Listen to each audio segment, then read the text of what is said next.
Hello, everyone. Welcome to the European Congress of Qualitative Inquiry 2022. Hope you're well and enjoying the conference. My name is ELENA. I'm a psychologist and professor of psychology at City Unity College, Athens, Greece, and I'm here with you today to share my ideas and research on living with COVID-19, opening windows, and creating opportunities for different connections. As we all know, due to COVID 19, technology became part of our professional life. Truly and surely, the only way we could get in touch with our clients, our colleagues, our professional groups, our whole life basically was through technology platforms.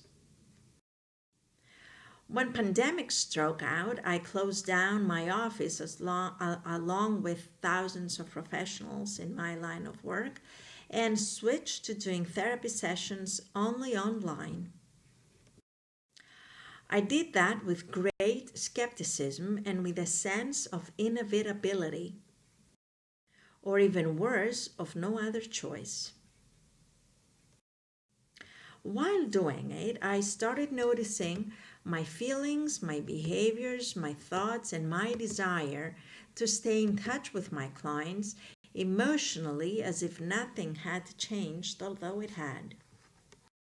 This presentation, therefore, is an invitation for all of us to focus on how we as therapists, and for example, I as a therapist, with the help of my counselees, manage to maintain a therapeutic relationship and, why not, flourish through it. That is how staying home, staying in front of a computer, does not snatch away the opportunity to stay in connection with each other. Quickly enough, it became apparent to me that doing digital counseling was indeed modifying certain parameters in my line of work, but oddly enough, not the parameters I was so strongly assumed it would change.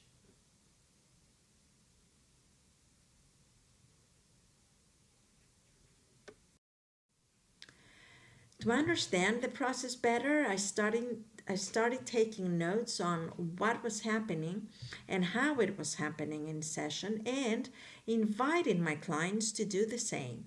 30 clients agreed to participate in this connection tracking process.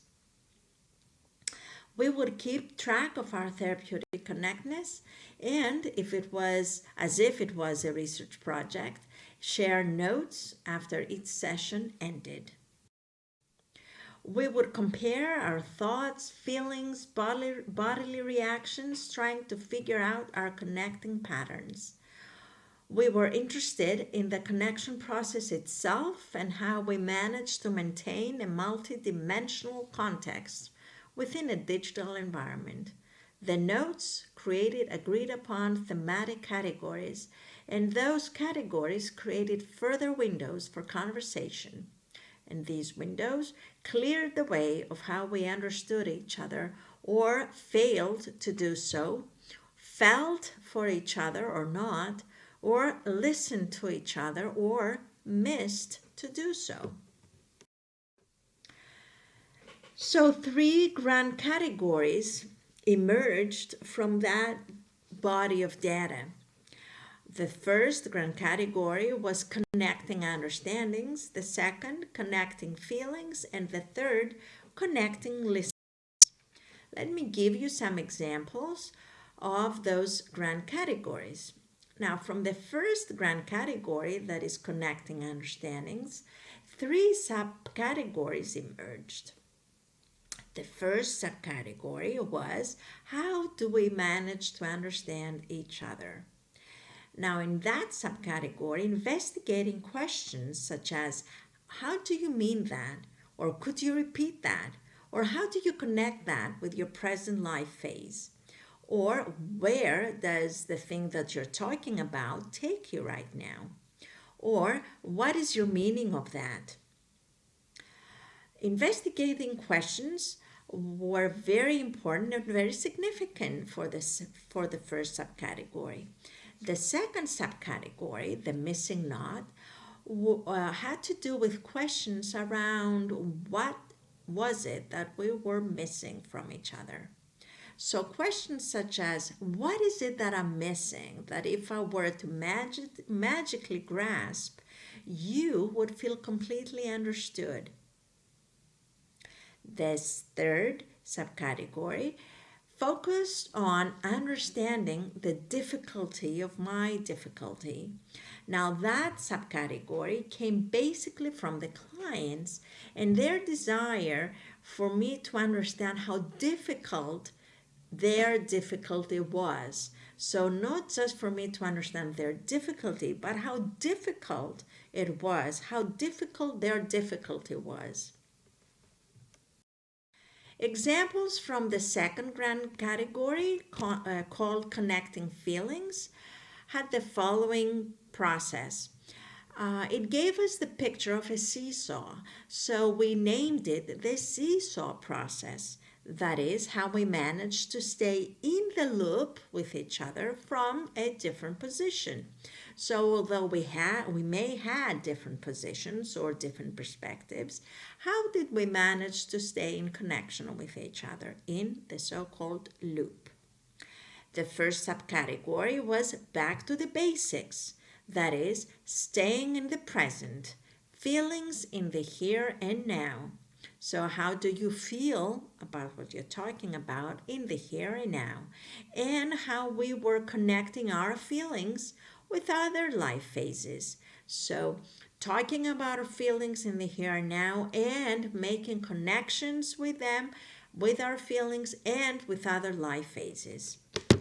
The second subcategory was normalizing, verifying, reassuring, or just simple showing curiosity. That was also very important for to help us connect emotionally with each other.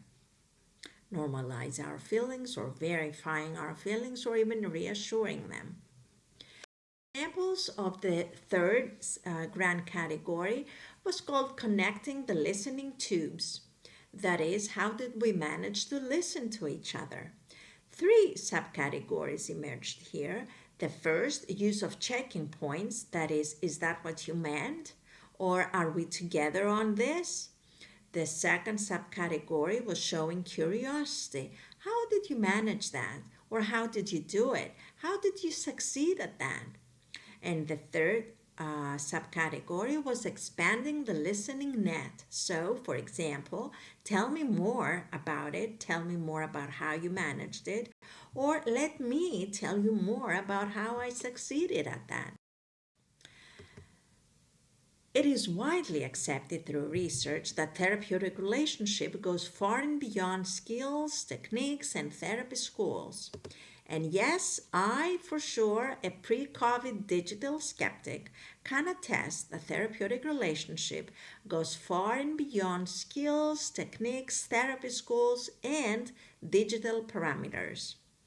Inevitability made me move back to the basics with pauses, question marks on our mutual understandings, feelings, and listenings by taking the time to not take the therapeutic process for granted. The context has indeed changed, and as long as I want to maintain the vibrant value of therapeutic relationship, my clients and I needed to take care of the context by paying attention to our connecting patterns with it, with ourselves, and with each other. Connectness is the tool that makes the difference, and we need all the difference we can create in order to stay connected. Thank you all.